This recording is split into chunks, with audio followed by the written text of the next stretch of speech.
Welcome to my YouTube channel. आप सभी को नमस्कार। बच्चों, आज हम प्री आरएमओ, अगर आप लोगों को याद हो, पता हो प्री आरएमओ के बारे में, तो हम लोग प्री आरएमओ 2012 का पेपर डिस्कस कर रहे हैं, सेक्शन ए 2012 सेक्शन ए। तो मैथ्स का काफ़ी अच्छे क्वेश्चंस आपको इसमें देखने के लिए मिलेंगे। तो अगर वीडियो पसंद आए तो लाइक और सब्सक्राइब करिएगा। तो पहले सवाल से स्टार्ट करते हैं। Rama was asked by her teacher to subtract 3 from a certain number and then divide the result by 9. Instead, she subtracted 9 and then divided the result by 3. She got 43 as the answer. What would have been her answer if she had solved the problem correctly? तो बच्चों, अब देखो यहाँ पे रमा ने calculation error कर दिया है, टाइपिंग एरर कर दिया है। तो हम एज्यूम करते हैं, इस तरीके से लेके चलते हैं कि let the number be n। अगर हमने n एक नंबर मान लिया तो therefore incorrect calculation done by Rama. तो रमा ने क्या गलती करी है, जो नंबर था उसमें से 9 सब्ट्रैक्ट कर दिया। She subtracted 9 and divided the result by 3 and she got 43। तो अगर हम इसको क्रॉस मल्टीप्लाई करेंगे, this term will go over here. So n minus 9 will be equal to 43 into 3। तो हमारे पास n minus 9 will be equal to, ये कितना आ जाएगा बच्चों, 129। तो n कितना आ जाएगा, 129 प्लस 9, जो कि होता है आपके पास 138। अब हमारे को करेक्ट आंसर निकालना आसान हो गया। अब हम क्या करेंगे, इसी नंबर को यूज़ करना है हमें। सो करेक्ट आंसर इज, अगर हमें क्या करना था, उसने क्वेश्चन में क्या कहा था, हमें करना चाहिए 3 सब्ट्रैक्ट करके 9 से डिवाइड करना है। तो अब यहाँ पे क्या हो जाएगा, 138 minus 3 over 9, that is 135 over 9 which is equals to 50। So this is your required answer. तो आई थिंक आप लोगों को समझ आया होगा इस क्वेश्चन में क्या किया। रमा ने कैलकुलेशन एरर कर दिया था, जहाँ पे उसने 3 सब्ट्रैक्ट करके 9 से डिवाइड करना था, उसने 9 सब्ट्रैक्ट करके 3 से डिवाइड कर दिया था। तो डिफरेंट रिजल्ट आया था हमारे पास, जिस रिजल्ट को हमने करेक्ट करके ओरिजिनल नंबर हमने 9 निकाल दिया।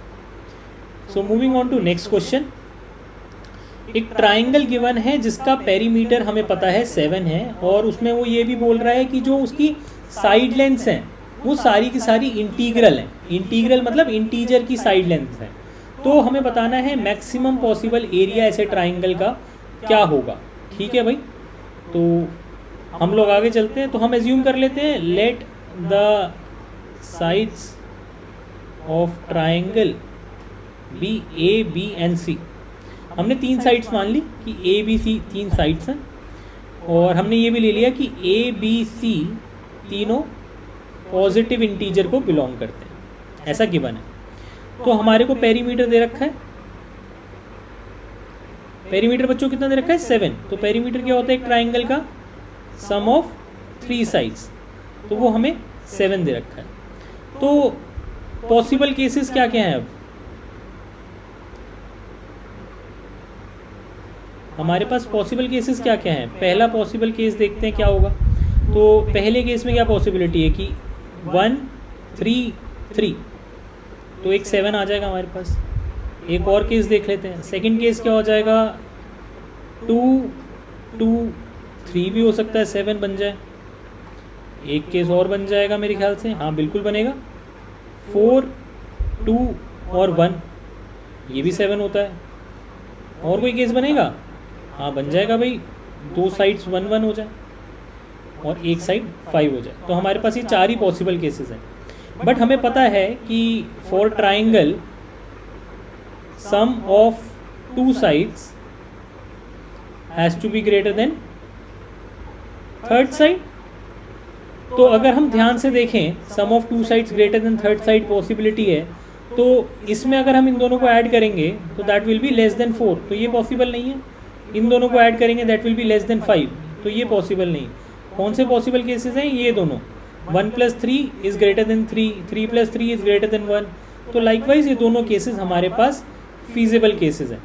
तो अगर केस वन ले लें जहाँ पे ए की वैल्यू 1, बी की वैल्यू 3 और सी की वैल्यू भी 3 होगी, तो अगर आप लोगों को हीरोन्स फॉर्मूला याद होगा तो उसमें हमारे पास सेमी पेरीमीटर से हम वैल्यू निकाल लेते हैं सेमी पेरीमीटर की। तो वो कितना आ जाएगा यहाँ पे 1 प्लस 3 प्लस 3/2 दैट इज़ 7/2। तो delta that is area, area किससे गिवन होता है सेमी पेरीमीटर में? S minus A S minus B into S minus C. तो अगर हम वैल्यू पुट करेंगे इस केस के अंदर तो क्या होगा हमारे पास? 7/2 into 7/2 minus A into 7/2 minus B into 7/2 minus C. तो बच्चों अगर हम इसको अंदर मल्टीप्लाई करें और सॉल्व करने की कोशिश करें तो आई थिंक ये चीज़ आपके लिए कंफर्टेबल होगा। 7/2 इंटू 5/2 इंटू 1/2 इंटू 1/2। तो अगर हम इस पूरे के पूरे टर्म को बाहर निकालने की कोशिश करेंगे सो वी विल हैव √35/4। ये हमारे पास केस 1 का एरिया आ जाएगा। ऐसे ही हमें केस 2 का एरिया भी निकालना पड़ेगा। तो दोस्तों केस 2 क्या था हमारे पास? बच्चों बताओ केस 2 क्या था हमारे पास? ए की वैल्यू क्या थी? 2, बी की वैल्यू क्या थी? 2 और सी की वैल्यू क्या थी हमारे पास? 3। तो वही सेमी पेरीमीटर निकालेंगे पहले, that is A plus B plus C/2। तो कितना आ जाएगा? 2 + 2 + 3/2। तो दोबारा से हमारे पास 7/2 सेमी पेरीमीटर आ गया। तो हमारे पास एरिया का फॉर्मूला क्या है? दोबारा से लिखेंगे एक बार एरिया का formula, S into S minus A into S minus B into S minus C. तो अगर हम वैल्यूज पुट अप करेंगे तो क्या होगा? 7/2 माइनस ए की वैल्यू क्या है यहाँ पे? अब 2, बी की वैल्यू क्या है हमारे पास? 2 और सी की वैल्यू क्या है हमारे पास? That is 3 in this case. तो हमारे पास क्या आ जाएगा? 7/2 इंटू 7, यहाँ पे LCM आएगा 2, 2 इंटू 2 4, 7 माइनस 4 इज 3/2, फिर से 3/2 और यहाँ पे 1/2। तो बच्चों अब यहाँ पे 3 जो है वो पेयर में है न्यूमरेटर में, तो हम लोग इसको लिख सकते हैं 3√7/4। तो हमारे पास पीछे रिजल्ट क्या आया था? √35। यहाँ पे रिजल्ट क्या आया है? ये। तो यही आपका मैक्सिमम एरिया है। तो आपके पास क्वेश्चन क्या था? That we need to find maximum possible area of such triangle. तो therefore maximum possible area will be equal to 3√7/4 unit square. ठीक है, तो आगे की तरफ चलते हैं। How many pairs of positive integers x, y is x + 3y is equals to 100। मतलब हमें x और y की ऐसी पॉजिटिव इंटीग्रल वैल्यूज बतानी है जिनके लिए इस रिलेशन का सेटिस्फाई होना बहुत ज़रूरी है। ठीक है, तो अगर हम इस क्वेश्चन को कुछ इस तरीके से देखें कि हमारे पास लिखा हुआ है x + 3y is equals to 100, ये चीज़ हमें गिवन है। तो मैं x को लिख सकता हूँ 100 माइनस 3y। अब हमें बोल रहा है पॉजिटिव इंटीजर। ठीक है, पॉजिटिव इंटीजर की बात कर रहा है, तो क्या हो गया इसका मतलब? x has to be greater than 0, which implies अगर LHS ग्रेटर देन 0 है तो RHS भी ग्रेटर देन 0 होगा। तो इसका क्या मतलब हो गया? 100 इज ग्रेटर देन 3y और 3y इज लेस देन 100। तो हम क्या बोल सकते हैं, y इज लेस देन 3। तो हमारे पास आ चुका है y की value less than 100/3। So I can also write this as y is less than 33:1/3, जिसका क्या मतलब है, हमारे पास टोटल इंटीग्रल वैल्यूज़ कितनी आ रही होंगी, 33, और वो इंटीग्रल वैल्यूज़ क्या होंगी, 1 2 3 अप टिल 33। तो हमारा आंसर क्या हो गया, therefore there are 33 such pairs possible. So I hope this is clear to each and everyone. अगले सवाल की तरफ चलते हैं। ये काफ़ी इम्पॉर्टेंट सवाल है। तो इस सवाल में कह रहा है कि लेटर्स आर एम ओ जो हैं वो आपको होल नंबर रिप्रेजेंट करते हैं, स्टार्ट होते हैं। होल नंबर क्या होते हैं हमारे पास, जो नंबर्स जो कि 0 से स्टार्ट होते हैं। तो इसका मतलब है आर एम और ओ जो हैं वो 0 से लेकर इन्फानाइट तक कोई सी भी वैल्यू ले सकते हैं। तो हमारे को एक रिलेशन दे रखा है कि जब ये 3 नंबर्स मल्टीप्लाई होंगे तो रिजल्ट आएगा 240। जब आर और ओ मल्टीप्लाई होंगे और उसमें एम ऐड होगा तो 46 आएगा। यहाँ पे जब आर एम और ओ के प्रोडक्ट में ऐड होगा तो रिजल्ट 64 आएगा। तो हमें इंडिविजुअली आर और एम और ओ की वैल्यूज़ निकाल के उन तीनों का सम करके बताना है। तो ठीक है, हम कोशिश करते हैं इसको सॉल्व करने के लिए। तो पहला रिलेशन है हमारे पास R into M into O 240, इसको हम फर्स्ट इक्वेशन ले लेते हैं। फिर दूसरा है R into O plus M is equals to 46, इसको सेकेंड मान लेते हैं। और r plus M into O जो है हमारे पास 64, इसको हम थर्ड मान लेते हैं। तो अगर हम सेकेंड इक्वेशन को मल्टीप्लाई करें किससे, यहाँ पे क्या कम है, m कम है। So multiply second by m, तो हमारे पास क्या आ जाएगा, r into M into O plus M square is equals to 46m, यही आ जाएगा। तो आर एम ओ की वैल्यू हमें पता है 240 है। ये कहाँ से आ रही है वैल्यू, ये वैल्यू यहाँ से आ रही है। आर एम ओ की वैल्यू 240 हमें पता है, plus M square is equals to 46m। तो अगर हम ट्रांसपोज करें तो -46m प्लस 240 आ जाएगा।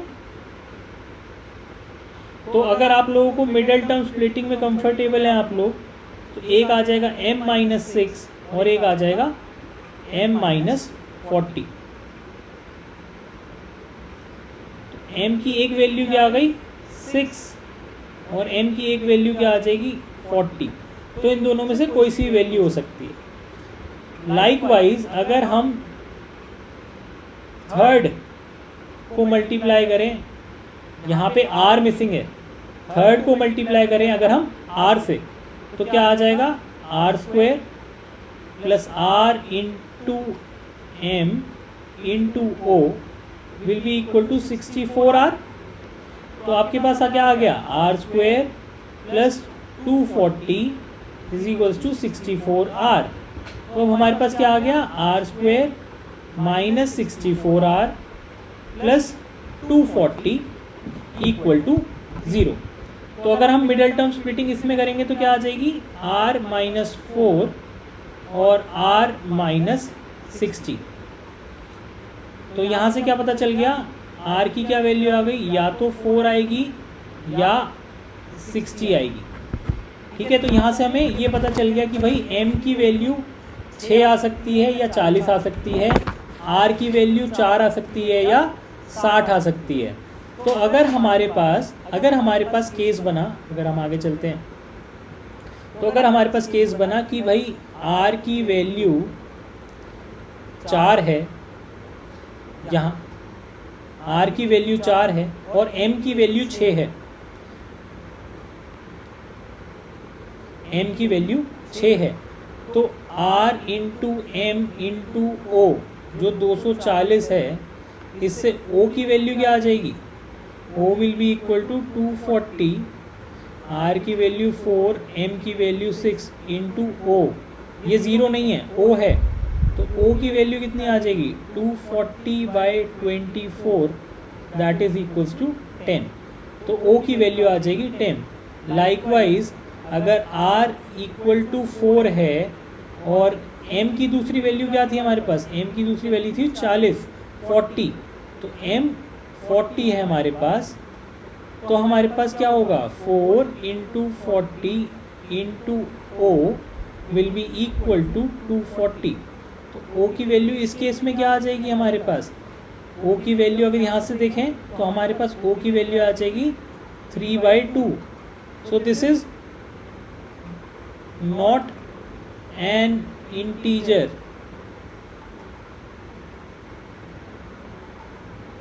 therefore rejected। फिर if r is equals to, अब हमने r 2 की 4 की वैल्यू ले चुके हैं हम 2 बार, तो अब r 60 होगा हमारे पास। तो r अगर 60 है, m की वैल्यू 6 है, तो 60 × 6 × o will be equal to 240। तो o की वैल्यू कितनी आ जाएगी इस बार यहाँ पे, तो that will be equal to 2/3। So not possible. और लास्ट केस देखें अगर हम, if r is equals to 60, m is equals to 40, तो क्या आ जाएगा 60 × 40 × o will be equal to 240। तो o की वैल्यू कितनी आ जाएगी 1/10। So again not possible, therefore r is equals to 4, m is equals to 6 and o is equals to 10। only possible case। तो हमारे पास r plus m plus o कितना आ जाएगा, दैट इज 4 + 6 + 10, तो कितना हो गया ये 20, which is your required solution. I hope ये लॉजिक क्लियर हुआ होगा आप लोगों को। काफ़ी इंपॉर्टेंट क्वेश्चन है ये आपके लिए। आगे चलते हैं अगले सवाल पे। वो कहता है कि let Sn is equals to n² + 20n + 12, जहाँ पे n एक पॉजिटिव इंटीजर का रोल प्ले कर रहा है, ठीक है। तो what is the possible values of n for which Sn is a perfect square. Sn को बोल रहा है वो परफेक्ट स्क्वायर बन जाए। तो हम देखते हैं सॉल्यूशन कैसे कर सकते हैं। तो हम एज्यूम कर लेते हैं भाई कि n² + 20n + 12 जो है वो एक परफेक्ट स्क्वायर y के बराबर है। अब दोस्तों यहाँ पे हमें देखने वाली बात है कि किसी तरीके से हम इसका एक टर्म अगर हम ढूंढ पाएँ, इसके लिए अगर हम एक टर्म ढूंढ पाएँ तो हमारा पर्पस सॉर्ट आउट हो जाएगा। तो अगर मैं लिखूँ इसको n² 20n + 100 -88 is equals to y²। तो ये जो है हमारे पास ये 12 ही रहा। तो अगर हम इन टर्म्स को देखें, if I look at these 3 terms, तो मेरे पास क्या रिजल्ट आ रहा है, this is n + 10 whole square -88 is equals to y²। So transposing one term, we have n + 10 whole square - y² is equals to 88। So now these are two perfect squares। ये दोनों हमारे पास perfect square हैं। तो अगर आप लोगों को identity याद हो, a² - b² की आइडेंटिटी क्या होती है, a + b × a - b। This is identity. तो हमारे पास यहाँ पे रिजल्ट क्या आ जाएगा, n + 10 - y × n + 10 + y is equals to 88। तो अब ध्यान से देखिए, ये नंबर जो है ये हमेशा छोटा नंबर होगा इसके कंपैरिजन में, ये नंबर हमेशा छोटा होगा इसके कंपैरिजन में। तो पॉसिबिलिटीज़ क्या है हमारे पास, व्हाट आर आर पॉसिबिलिटीज़। या तो हमारा एक रिजल्ट आ जाए 1 × 88 इज इक्वल्स टू 88 बन जाए, या हमारे पास आ जाए 2 × 44 तो 88 बन जाएगा, या हमारे पास आ जाए 4 × 22 तो 88 हमारा बन जाएगा। या हमारे पास आ जाए 8 × 11 तो हमारे पास 88 बन जाएगा। आप ध्यान से देखिए मैंने सारे बड़े नंबर्स यहाँ पे लिखे हैं, ठीक है। क्यों? क्योंकि ये वाला टर्म मैं यहाँ पे लिख भी देता हूँ, n + y + 10 will be greater then n + 10 - y, right. तो अगर हम ध्यान से देखें तो फर्स्ट केस अगर हम लेते हैं, अगर हम फर्स्ट केस लेते हैं तो हमारे पास क्या होगा, n + case 1, n + 10 + y is equals to 88, n + 10 - y is equals to 1. If I add both of them, y से y कैंसिल आउट हो जाएगा, this y and y will get cancelled out, तो हमारे पास क्या आ जाएगा, 2n + 20 is equals to 89. तो 2n will be equal to 89 - 20, तो हमारे पास 69 आ जाएगा। सो n की वैल्यू जो है will not be an integer, तो हमारे पास जब भी इन दो टर्म्स का सम ऑड आ रहा होगा वो वाले केस हमारे पास निगलेक्ट पहले ही हो जाएंगे। तो हमारे को कौन से दो केसेस को सॉल्व करना है, सिर्फ इन दो केसेस को सॉल्व करना है। तो अगर हम सॉल्यूशन देखें इन दो केसेस के लिए तो हमारे पास क्या है, n + y + 10 is equals to 44 and n - y + 10 is equals to 2। तो अगर हम इन दोनों को ऐड करेंगे तो क्या आ जाएगा, 2n + 20 is equals to 46, 2n is equals to 46 - 20 that is 26, so n will be equal to 26/2 that is 30।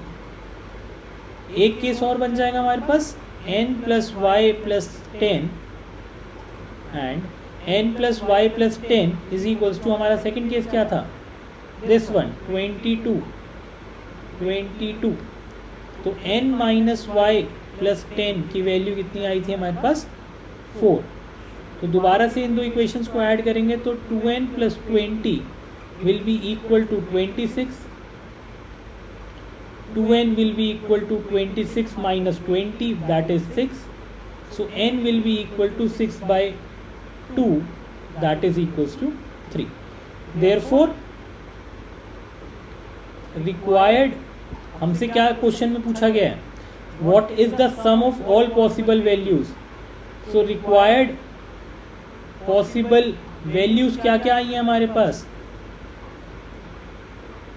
are 13 and 3, therefore required sum will be equal to 16, so this is your required answer।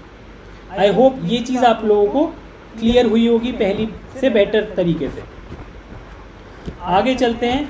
अब अगला question कह रहा है, postman has to deliver 5 letters to 5 different houses, 5 घरों को 5 letter देने हैं। Mischievously he post 1 letter through each door without looking at it to see if it is at the correct address. In how many different ways could he do this so that exactly 2 of the 5 houses receive the correct letter। तो अब question आप लोगों को समझ आना चाहिए कि एक पोस्टमैन है जिसको 5 हाउसेस में 5 लेटर्स डिलीवर करने हैं।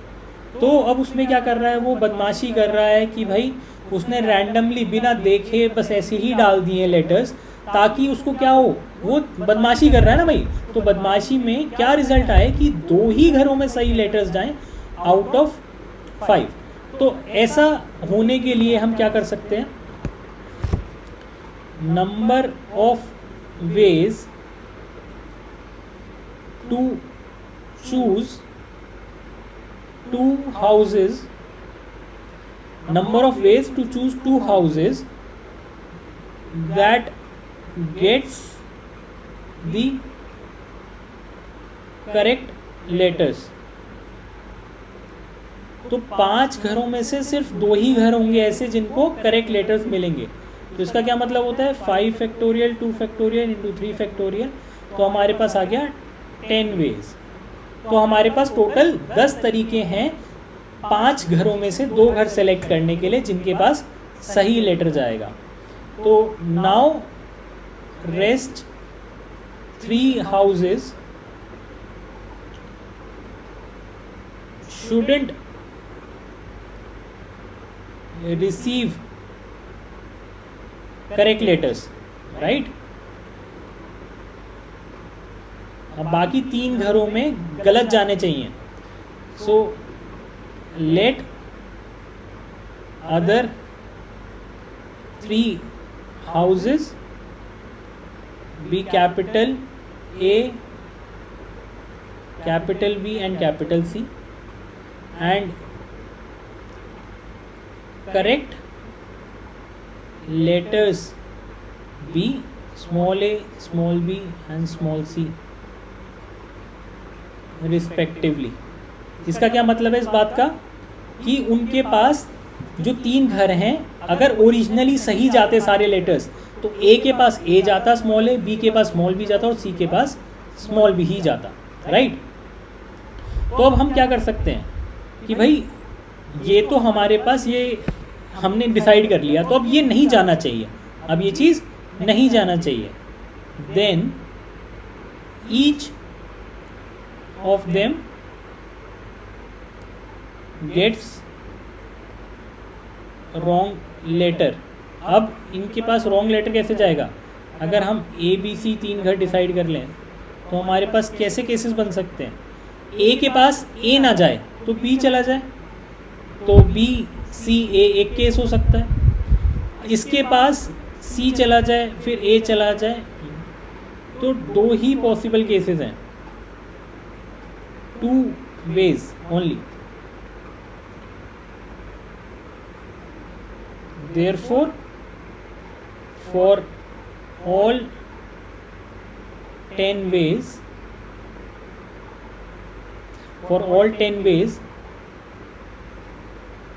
total number of ways will be equal to 10 into 2, that is equals to 20। तो हमारा आंसर आ जाएगा there are total 20 number of veg.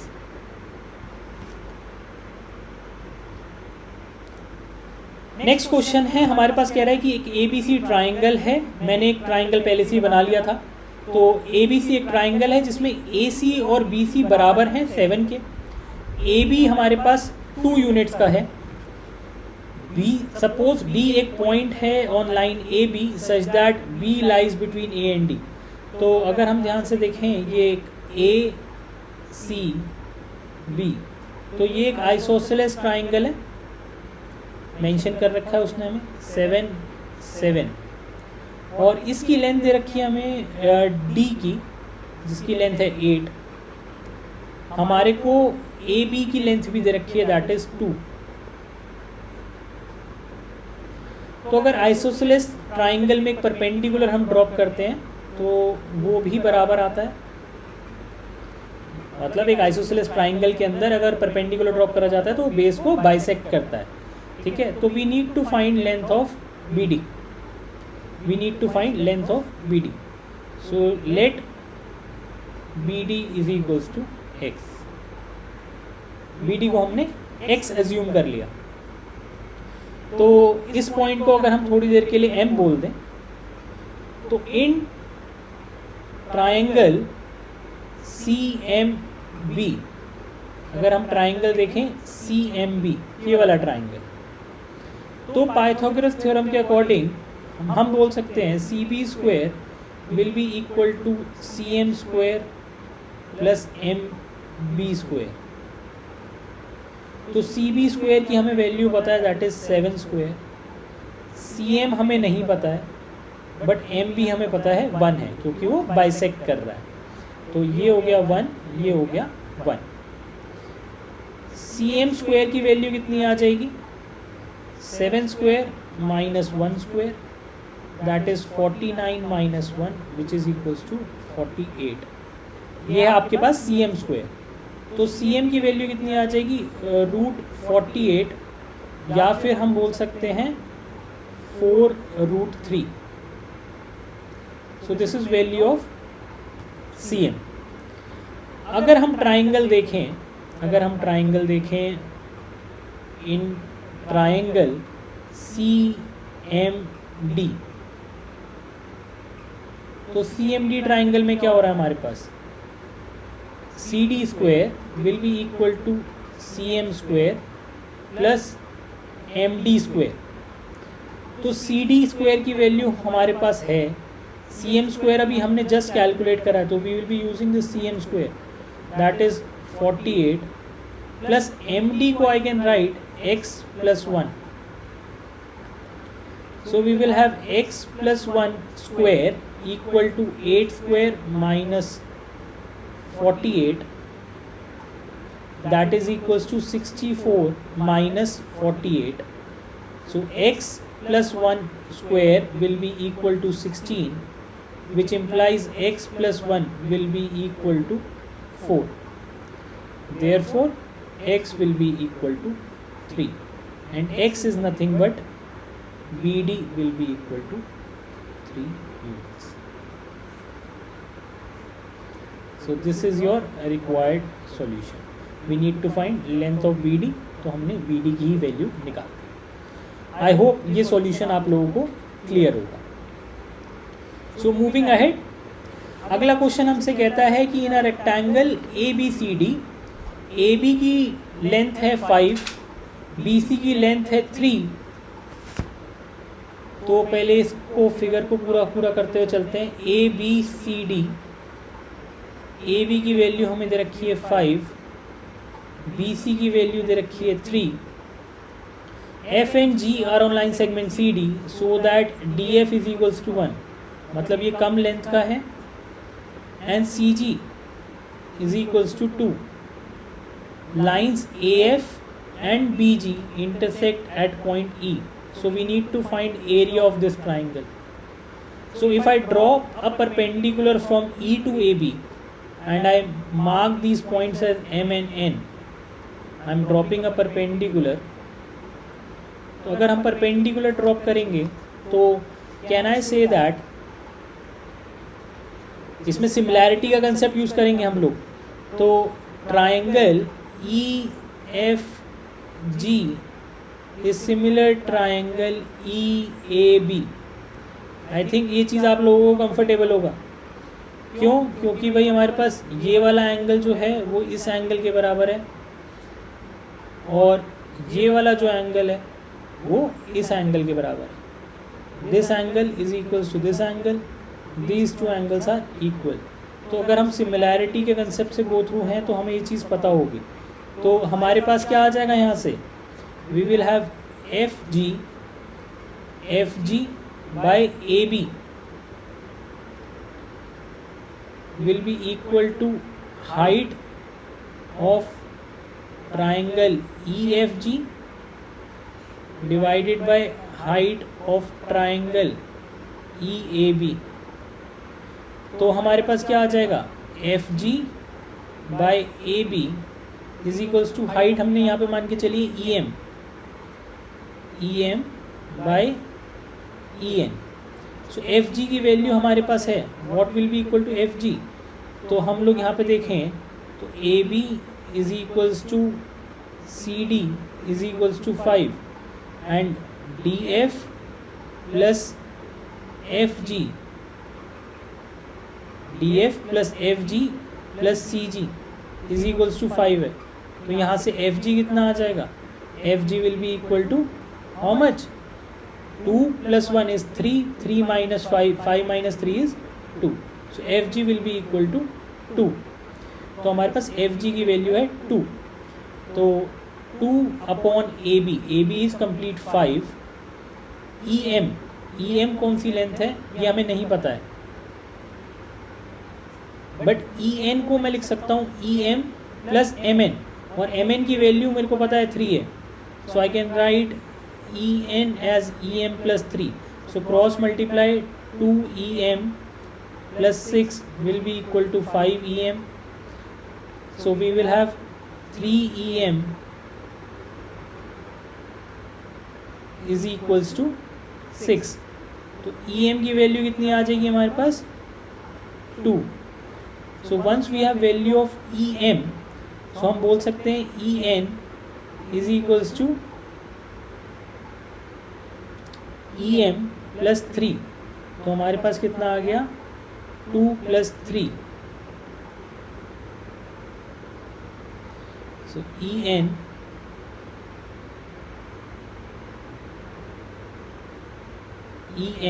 will be equal to 5. तो अब हमारे पास ट्राइंगल, हमें एरिया ट्राइंगल चाहिए था. Area triangle EAB, so that is half into base into height. तो हमारे पास क्या आ जाएगा, हाफ इंटू AB की वैल्यू क्या है 5, EN की वैल्यू है 5. So that will be equal to 25/2 square units. तो आई थिंक आप लोगों को ये चीज़ क्लियर है. अगले सवाल की तरफ चलते हैं. अगला सवाल कहता है 4 to the power x1 is equals to 5, 5 to the power x2 is equals to 6, 6 to the power x3 is equals to 7.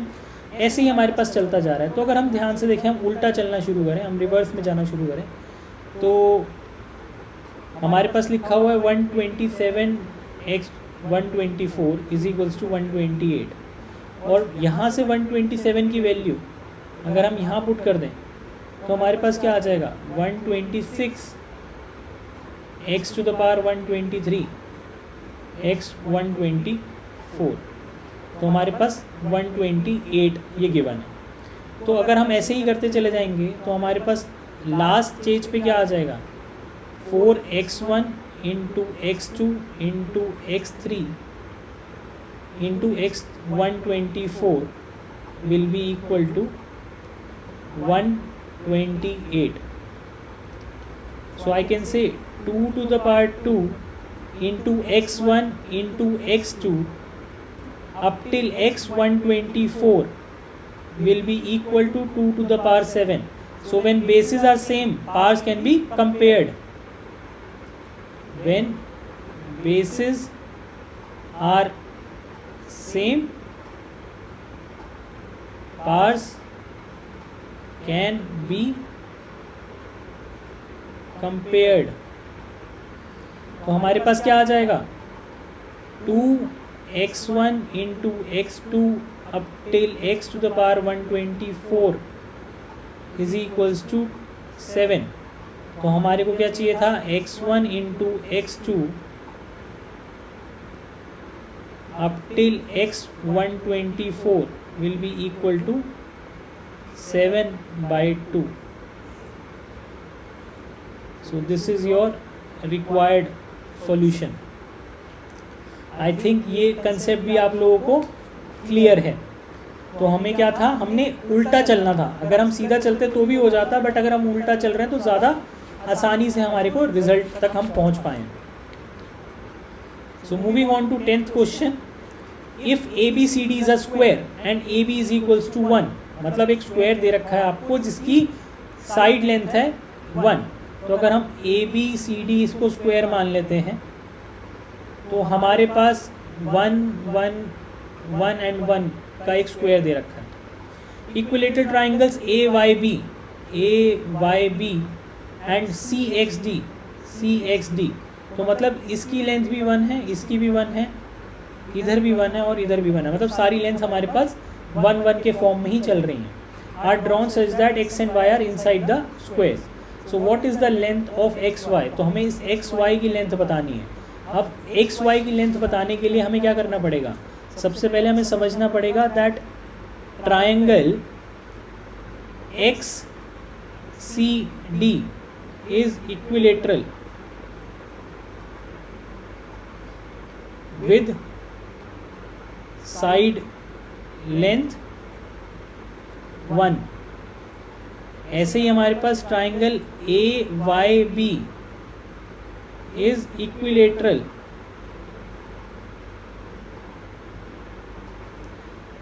with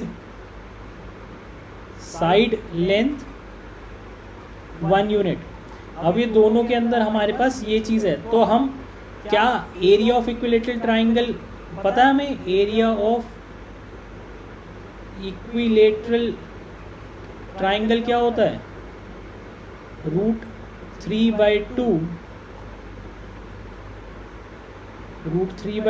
a square and height of equilateral triangle क्या होती है? Height of equilateral triangle √3/2 of a। तो अगर हम देखें इस case में हमारे पास इस पॉइंट को अगर मैं नाम दे दूं m और इसको नाम दे दूं n, तो हमारे पास बच्चों क्या हो जाएगा यहाँ पे? हाइट ऑफ इक्विलेटरल ट्राइंगल हमारे पास ट्राइंगल अगर हम XCD की बात करते हैं तो XM will be the height for that case. तो हमारे पास XM जो है वो YN के बराबर आ जाएगा।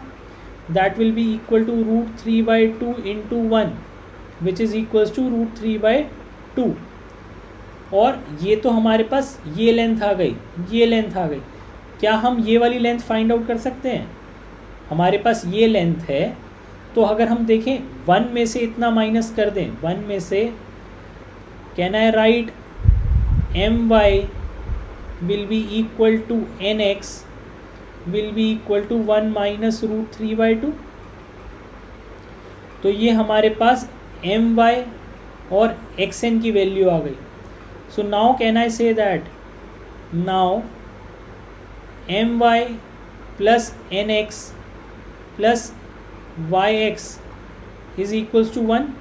ये पूरी लेंथ हमें पता है। सो 2my y, क्योंकि यहाँ पे ये दोनों इक्वल हैं, तो 2my plus nx 2my plus xy I am sorry plus xy will be equal to 1। सो 2 माइनस √3 plus xy will be equal to 1. So xy will be equal to 1 minus 2 plus √3, which implies xy will be equal to √3 minus 1, which is the required solution. So I hope आपको काफ़ी सारे concepts clear होंगे। हम इस video को आगे continue करेंगे next 10 questions के साथ, प्री RMO 2012 पेपर के साथ। आई होप अगर आपको ये वीडियो पसंद आया हो तो आप लाइक और सब्सक्राइब दोनों करिए इस वीडियो को।